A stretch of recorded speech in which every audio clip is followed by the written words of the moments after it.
하나님의 말씀은 마태복음 20장 17절부터 28절까지 말씀입니다. 예수께서 예루살렘으로 올라가려 하실 때에 12제자를 따로 데리시고 길에서 이르시되 보라 우리가 예루살렘으로 올라가노니 인자가 대제사장들과 서기관들에게 넘겨짐에 그들이 죽이기로 결의하고 이방인들에게 넘겨주어 그를 조롱하며 채찍질하며 십자가에 못 박게 할 것이나 제3일에 살아나리라. 그때 세베다의 아들의 어머니가 그 아들들을 데리고 예수께 와서 절하며 무엇을 구하니 예수께서 이르시되 무엇을 원하느냐 이르되 나의 이 두 아들을 주의 나라에서 하나는 주의 우편에 하나는 주의 좌편에 앉게 명하소서. 예수께서 대답하여 이르시되 너희는 너희가 구하는 것을 알지 못하는도다. 내가 마시려는 잔을 너희가 마실 수 있느냐? 그들이 말하되 할 수 있나이다. 이르시되 너희가 과연 내 잔을 마시려니와 내 좌우편에 앉는 것은 내가 주는 것이 아니라 내 아버지께서 누구를 위하여 예비하셨든지 그들이 얻을 것이니라. 10 제자가 듣고 그 두 형제에 대하여 분이 여기거늘 예수께서 제자들을 불러다가 이르시되 이방인의 집권자들이 그들을 임의로 주관하고 그 고관들이 그들에게 권세를 부리는 줄을 너희가 알거니와 너희 중에는 그렇지 않아야 하나니 너희 중에 누구든지 크고자 하는 자는 너희를 섬기는 자가 되고 너희 중에 누구든지 으뜸이 되고자 하는 자는 너희의 종이 되어야 하리라. 인자가 온 것은 섬김을 받으려 함이 아니라 도리어 섬기려 하고 자기 목숨을 많은 사람의 대속물로 주려 함이니라. 아멘.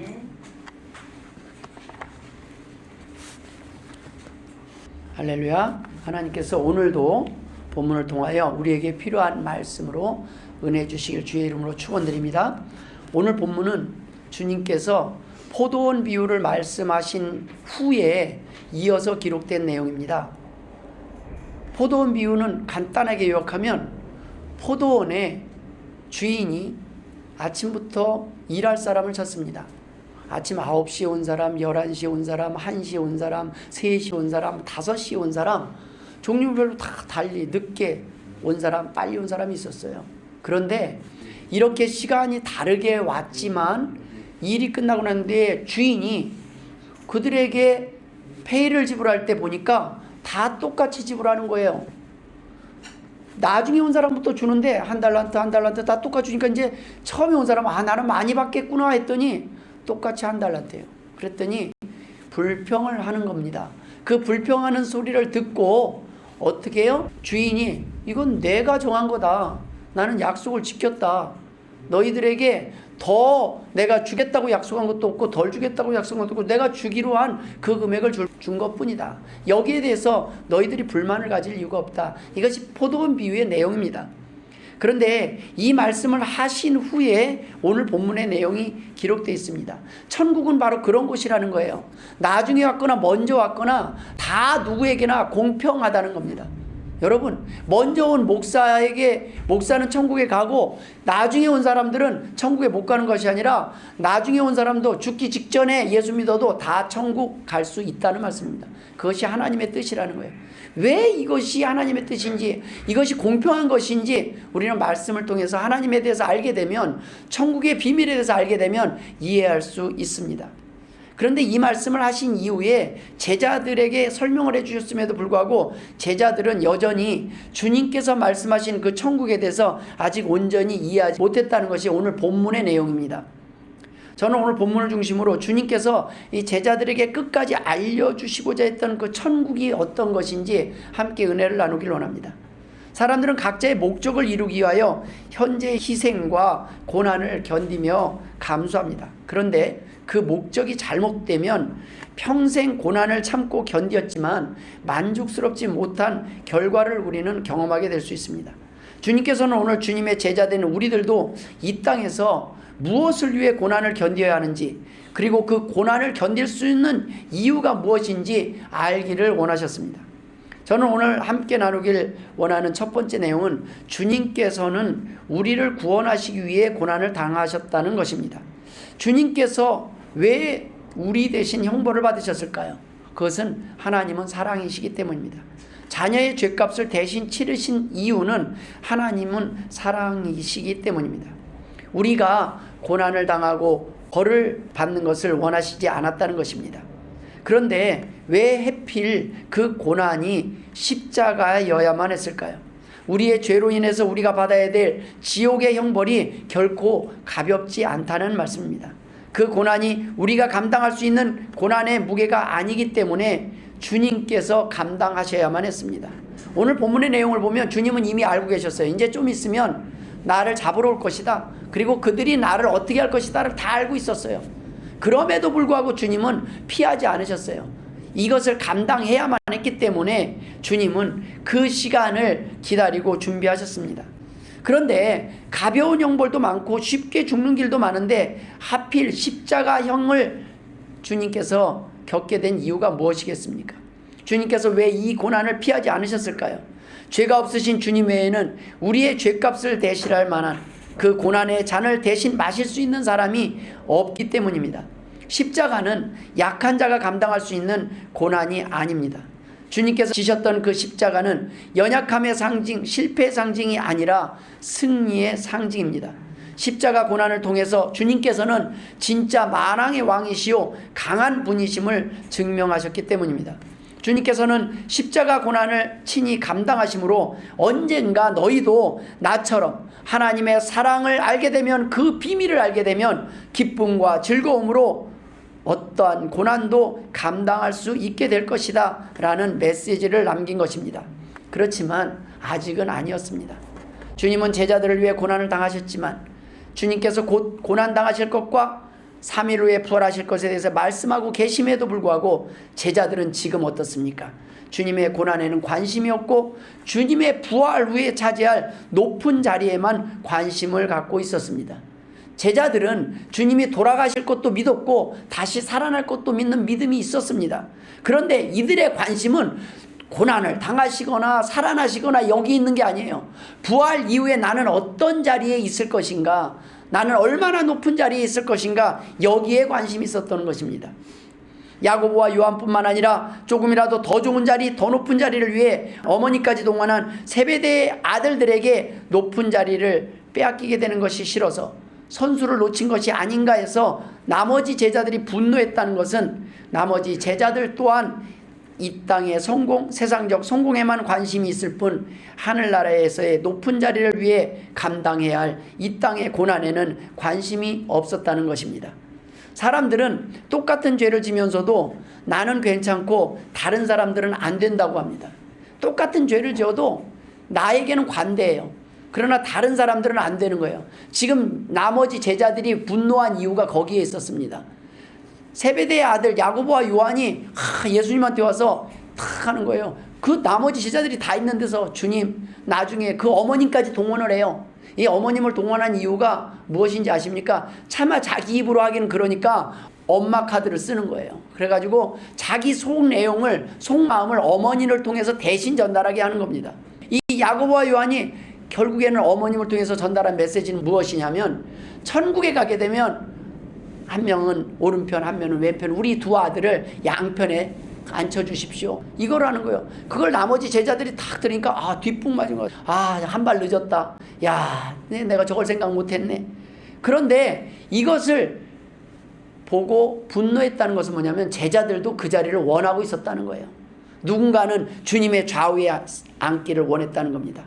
자기 자신이 똑같은 마음을 갖고 있었음에도 불구하고 다른 사람은 그러면 안 되는 거예요. 다른 사람들이 그러는 것은 내가 보지 못하는 겁니다. 같은 죄를 지으면서도 다른 사람들이 넘어지면 그것은 우리 눈에 가시처럼 느껴질 때가 있습니다. 이러한 모습들을 주님이 볼 때 참 답답하셨을 겁니다. 이제 졸업식을 코앞에 두고 여전히 서로 네가 더 나네, 내가 더 나네, 잘났다고 스승 앞에서 철없이 싸우고 있는 제자들의 모습과 별반 다르지 않는 상황입니다. 이런 속없는 제자들을 주님께서는 부르셨고 끝까지 가르치시고 끝까지 사랑하셨습니다. 성경에 보면 주님이 제자들을 시킨 세족식에 대한 기록이 있습니다. 근데 그 어디에도 제자들이 주님의 발을 씻겼다는 기록은 없습니다. 이런 못난 제자들을 주님께서는 끝까지 포기하지 않으셨습니다. 제자들만 포기하지 않으신 것이 아닙니다. 유대인과 이방인들을 위해서 주님은 자신을 십자가에 못 박을 그들을 위해서 용서하시고 그들을 위해서 고난당하셨습니다. 주님께서는 그들의 사악함 때문에 고난을 받으셨지만 바로 그 이유가 주님이 십자가에 달리셔야 될 만한 이유였다는 말씀입니다. 뿐만 아니라 주님은 그들뿐만 아니라 제자들뿐만 아니라 철없던 우리들, 바로 우리들을 구원하시기 위해 그 십자가의 고난을 당하셔야만 했습니다. 주님은 이미 알고 있어요. 우리에게 용서가 필요하다는 걸 알고 있습니다. 도움이 필요하다는 걸 알고 있습니다. 누군가가 그 죄값을 치러야 된다는 걸 알고 계셨어요. 그래서 그 죄값을 대신 치르셨습니다. 바로 거기에서 우리는 소망이 있게 된 것입니다. 우리가 잘나고 대단해서가 아니라 악하고 부족하고 철없는 우리들의 연약함과 죄악 때문에 주님은 고난을 당하셨고, 이것이 바로 주님의 고난이 필요했던 이유였습니다. 우리가 생각해 볼 두 번째는, 제자들은 세상적인 높은 자리를 위해 고난을 각오했습니다. 제자들도 고난을 각오했습니다. 오늘 본문을 보면 제자들도 고난을 각오했다는 것을 알 수 있습니다. 주님이 묻습니다. 너희들도 내 잔을 마실 수 있겠느냐? 라는 그 질문에 할 수 있다고 대답합니다. 그러나 그들은 그 고난을 선택한 목적이 달랐습니다. 제자들은 감당할 수 있다고 생각했습니다. 세베대의 아들 야고보와 요한도 베드로와 다를 바가 없었습니다. 할 수 있습니다. 저 감당할 수 있습니다. 그렇게 큰 소리 쳤다가 넘어진 사람이 베드로예요. 저는 절대 부인하지 않겠습니다 했다 바로 넘어져 버립니다. 여러분, 우리가 결심 100번 해보십시오. 여러분, 사흘도 못 가요. 그게 우리의 한계예요. 그 한계를 인정하지 못할 때 넘어짐의 이유가 되는 거예요. 우리는 언제나 넘어질 수 있다라고 긴장하고 살아도 넘어질까 말까 하는데, 저는 할 수 있습니다. 저는 감당할 수 있습니다. 저는 자격이 있습니다. 이것은 교만입니다. 하나님이 은혜를 주셨기 때문에 우리가 여기 나와서 조금 이렇게 예배 드릴 만한 것처럼, 조금 비난받지 않을 것처럼 이 자리에 와서 앉아 있는 것뿐입니다. 그러나 여러분, 하나님의 은혜가 아니고서는 우리는 이 자리에 나올 수 없어요. 지난주에 엄청난 죄를 지을 수도 있는 거예요. 그런데 하나님이 지켜주셨습니다. 주님이 말씀하신 잔은 고난의 잔을 의미합니다. 우리가 결심해서 감당할 수 있는 잔이 아닙니다. 하나님의 은혜로, 하나님의 도우심으로 감당할 수 있는 잔일 뿐입니다. 그러나 그것을 감당할 수 있다고 자신 있게 제자들은 말하고 있습니다.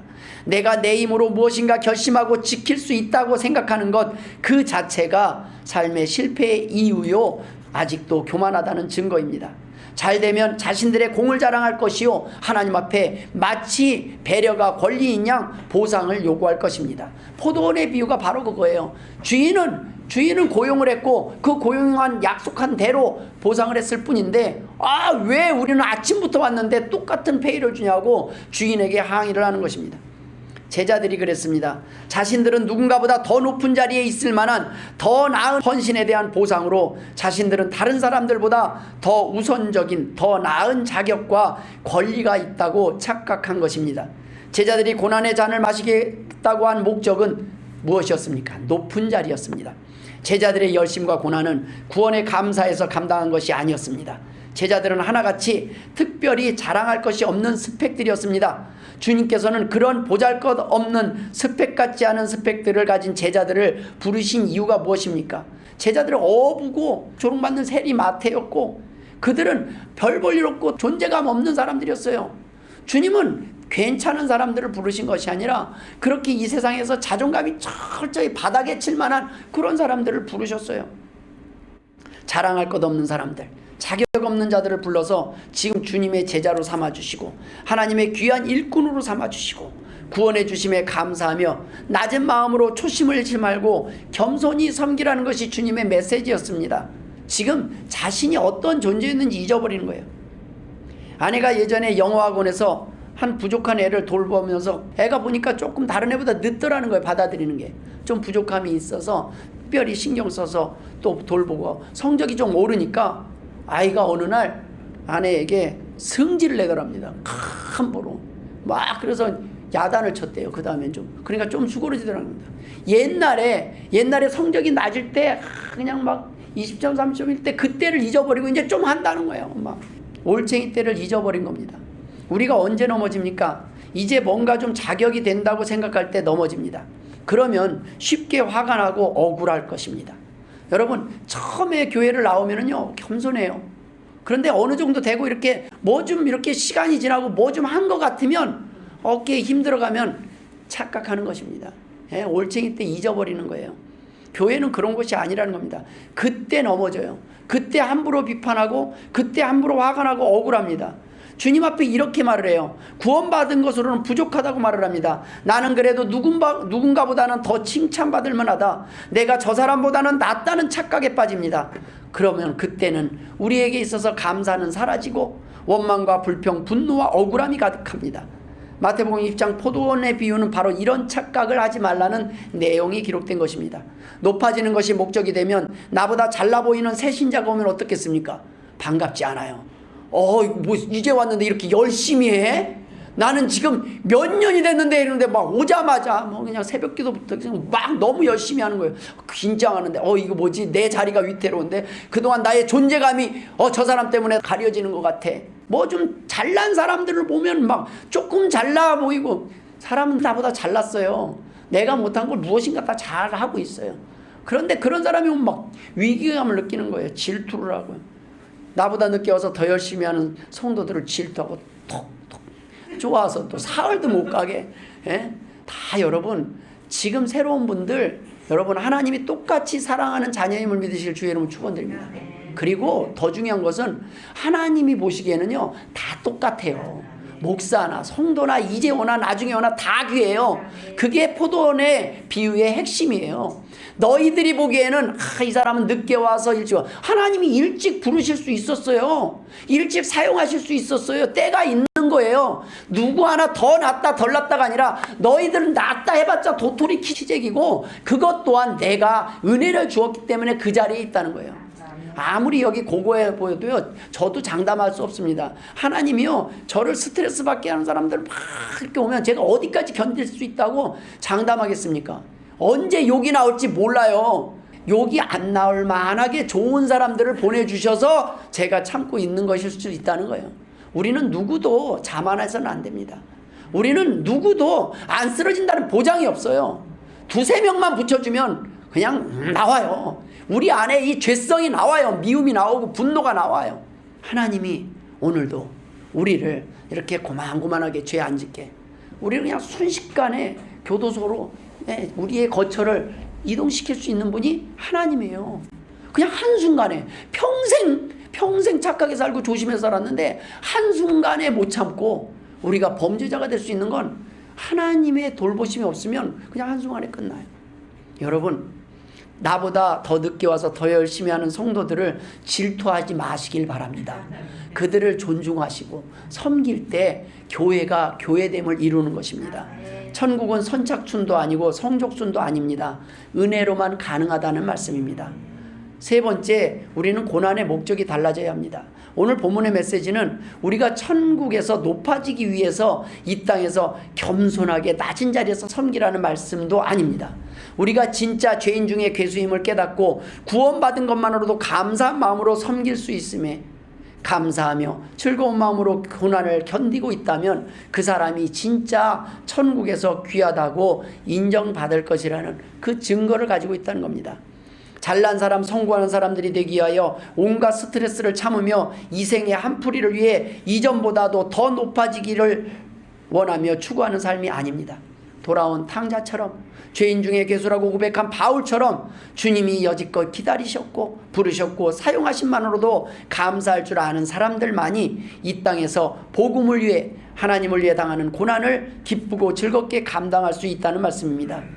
마태복음 5장 10절에 의를 위하여 박해를 받는 자는 복이 있나니 천국이 그들의 것임이라. 나로 말미암아 너희를 욕하고 박해하고 거짓으로 너희를 거슬려 모든 악한 말을 할 때에는 너희에게 복이 있나니 기뻐하고 즐거워하라.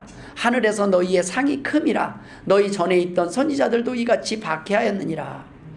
하나님께서는 왜 모두에게 똑같이 우리의 노력이나 선행 같은 행위가 아닌 믿음으로 가능한 구원의 길을 열어주셨을까요?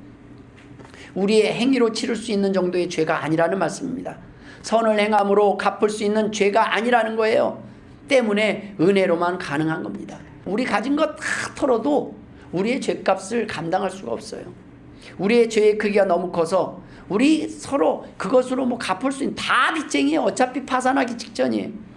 그런데 그 죄에 비해서 우리의 공로가 하나님 앞에 뭔가 섬기고, 여러분 지금부터 남은 시간 죽는 날까지 모든 것을 다 바치고 모든 시간을 주님을 위해서 쓴다 할지라도 그걸로는 천국에 가기엔 부족하다는 거예요. 우리의 공로로는 갈 수가 없다는 겁니다. 성경에 기록한 행위의 열매는 구원의 조건이 아니라 구원받은 백성들의 증거요 결과일 뿐입니다. 즉 우리의 열매의 크기보다도 그 열매를 맺게 된 근원과 생명력이 중요한 것입니다. 나무가 살아있다는 증거, 나무가 원가지에 제대로 접붙임이 되었다는 증거, 우리가 하나님의 자녀가 되었다는 그 증거가 중요하다는 말씀입니다. 우리에게 그 증거가 있기를 주의 이름으로 축원드립니다. 이제 와도 하나님 앞에 제대로 탁 접붙임이 됐으면 열매를 맺을 거예요. 꽃이 필 겁니다. 금년에 제가 나무를 잘라서 그냥 땅에다가 탁 꽂아놨을 뿐인데 얘가 꽃이 피고요. 지금 열매는 모르겠어요. 그날 금년 꽂아놨으니까 뿌리를 잘 내리면 맺겠죠. 근데 이게 뭐예요? 잘 안착이 됐다는 얘기는 열매가 나오는 거예요.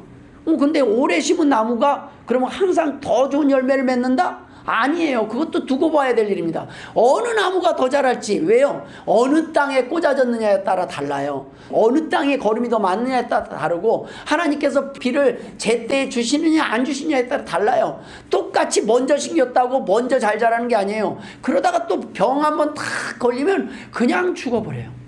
그냥 우수수 그렇게 컸던 나무가 고목이 돼버려요. 폐목이 돼버려요. 땔감이 돼버려요. 여러분, 하나님이 계획하시고 하나님이 보호하실 때 그 나무가 건강한 열매도 맺을 수 있는 것입니다. 우리는 하나님의 자녀라는 증거를 경험하게 될 것입니다. 지금 내 모습을 볼 때는 아유, 내가 하나님의 자녀 맞아? 이 부족함을 느끼고 있다는 것 자체가 하나님의 자녀라는 증거예요. 왜냐하면 하나님의 자녀는 비교해봐서 내가 하나님의 자녀답게 살지 못한다는 것을 안다는 거예요. 내가 얼마나 부족한, 그래서 항상 그래요. 아우, 나 같은 사람은 아직도 안 돼요. 그걸 알고 있다는 거예요. 나같이 부족한 사람이 어떻게 하나님의 자녀가 될 수 있습니까? 라고 고백할 수 있다는 것은 우리가 주제 파악이 됐다는 거예요. 근데 제자들은 그렇게 오랫동안 3년간 주님을 쫓아다녔는데 그 주제 파악이 안 됐다는 거예요. 내가 너희들을 지금 어떤 사람들을 불렀고, 내가 너희들을 불러서 지금 만왕의 왕의 그 예수 그리스도의 제자로 삼아줬다는 게 얼마나 큰 은혜인지를 잊어버렸다는 것입니다. 바울이나 베드로나 우리나 세상 기준으로는 큰 차이가 있는 것 같지만 하나님이 보시기에는 별반 차이가 없는 존재라는 것입니다. 차별 없이 임하는 그리스도의 구원은 하나님의 사랑입니다.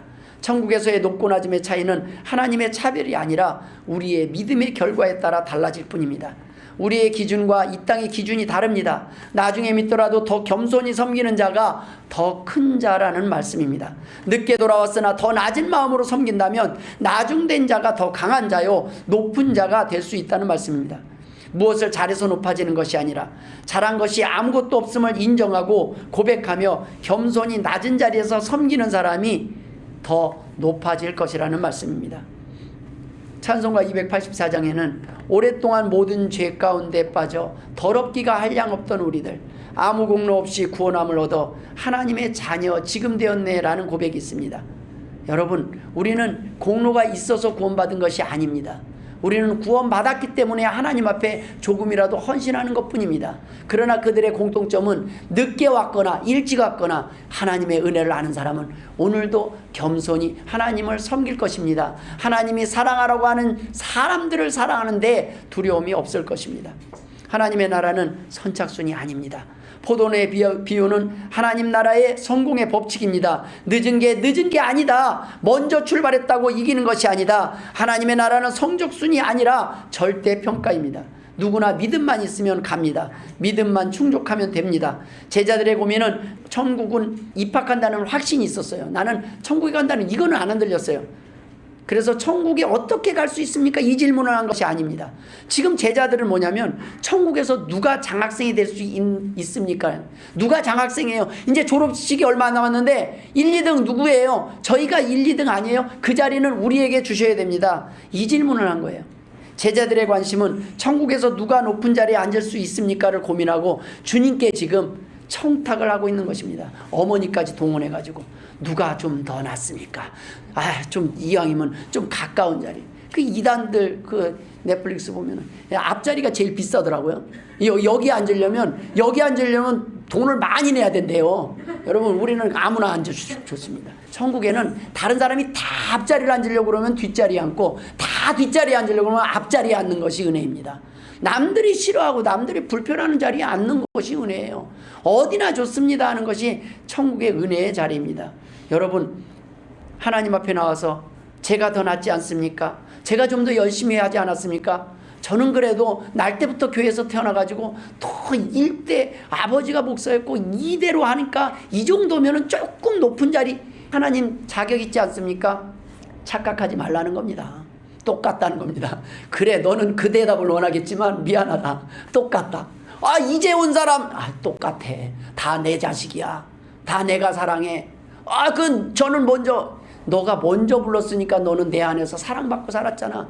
이제 와서 그동안 왕의 자녀인 줄 모르고 저 세상에서 그 자신이 어떤 존재인지 모르고 하나님이 어떻게 도우실 줄 모르고 세상에서 그렇게 힘들게 고생하면서 살았잖냐. 내가 얼마나 오랫동안 기다린 내 자녀인데 네가 함부로 판단하냐. 하나님은 말씀하시는 거예요. 하나님은 저나 여러분이나 똑같습니다. 아멘? 똑같아요. 나 이제 믿었는데요? 아니에요. 똑같아요. 우리 사람들은 자꾸 그래요. 그래도 제가 조금은 더 낫잖아요. 제가 밥 몇 번 더 했는데요? 아니야. 똑같아. 좀 섭섭하지 않아요? 보통 저는 9시부터 나와서 일했거든요. 아니야. 똑같아. 이것이 하나님의 언제가 이 은혜를 깨달으면 교회가 이루어지는 거예요. 교회는 자꾸 오면은 줄 세우기를 하려고 그래요. 사람들이 있는 곳은 다 그래요. 내가 저 사람보다 낫지 않나? 목사님 그래도 제가 조금 집사 자격이 있지 않고 조금 저 정도면 장로 자격. 그러면 이제 조금 제가 돈을 더 많이 내고 뭐 조금 밥을 많이 했고 조금 젊고 막 이런 것들을 다 계산을 해요. 복잡해요. 자신의 열심과 행위로 높은 자리에 이를 수 있다고 착각하는 것입니다. 주님의 대답은 분명했습니다. 천국에서는 이 땅에서 낮아지고자 애쓰며 겸손히 섬기는 자가 가장 높은 자라고 말씀하셨습니다. 결론이 무엇입니까? 구원의 조건에는 차별이 없다라는 것에 국한되지 않는 것입니다. 천국에서 높아지는 원리도 똑같다는 겁니다. 먼저 믿었느냐 나중에 믿었느냐 보다는 누가 더 낮은 마음으로 겸손한 마음으로 하나님을 섬길 수 있었느냐가 기준이라는 겁니다. 오늘 우리가 주님이 당하신 고난보다 더 큰 관심을 갖는 것은 무엇입니까? 주님은 우리를 위해 당하신 고난을 말씀하시는데 세베대의 아들들은 부활 이후에 떨어질 콩고물만 생각하고 있었습니다. 주님은 지금 값없이 받아 누릴 은혜를 말씀하시는데 제자들은 주님이 다시 살아나시면 부활하실 그 주님께 지금 미리 조금이라도 더 높은 자리 보장을 받아야 되겠다는 생각뿐입니다. 제사에는 관심이 없고 은혜에는 관심이 없고 제밥에만 관심을 갖는 모습입니다. 우리는 구원의 주심에도 충분히 감사해야 되는데 우리는 상에만 관심 있어요. 천국의 상. 천국의 상은요 받으려면 더 겸손하게 하나님 저는 받을 자격이 없습니다. 저는 지금 이 은혜만으로도 감사합니다. 저를 불러주신만으로도 감사합니다. 거기에 그 겸손한 마음으로 서로 섬길 때 그 사람이 진정 천국의 높은 자리의 주인이라는 말씀입니다. 우리는 어떻습니까? 우리도 마찬가지입니다. 고난주간에 주님이 우리 대신 고난당하신 그 의미를 기억해야 합니다. 구원을 위해서 당하신 고통을 묵상할 필요가 있습니다. 주님께서 감당하신 십자가의 고난은 가장 큰 섬김이요 가장 큰 겸손이요 가장 큰 사랑이시기 때문입니다. 만왕의 왕 대신 가장 높으신 분이 이 땅에 사람의 몸을 입으시고 오셨어요. 그리고 집도 없이 사시다가 섬기다가 사람들을 다 고쳐주고 그 좋은 일들만 하시다가 마지막에는 억울하게 십자가에 달려 돌아가셨습니다. 여러분 가장 큰 섬김이 무엇입니까? 가장 높은 자리에 있는 분이 무릎을 꿇고 우리 앞에 절을 한다면 황송하지 않겠습니까? 대통령이 와가지고 여러분은 저희보다 나은 사람들이라고 절을 하면 우리 얼마나 몸둘 바를 모르지 않겠습니까? 그것이 겸손이에요. 주님도 그렇게 사셨는데 우리는 조금만 하면 대접받을 자리 나 이 정도면 인정받고 나 이 정도면 자랑할 만하고 나 저 사람보다는 낫고 이 계산하기에 바쁜 모습을 하지 않습니까? 똑같이 섬겼다면 더 높으신 분, 더 많이 가진 분이 섬기는 것이 더 귀한 섬김이요 겸손이 아니겠습니까? 주님보다 더 겸손하신 분이 어디 있겠습니까? 이 은혜를 깨달은 사람들은 높은 자리에 관심이 없습니다. 지금 이 은혜를 아는 순간, 이 순간이 천국이기 때문입니다.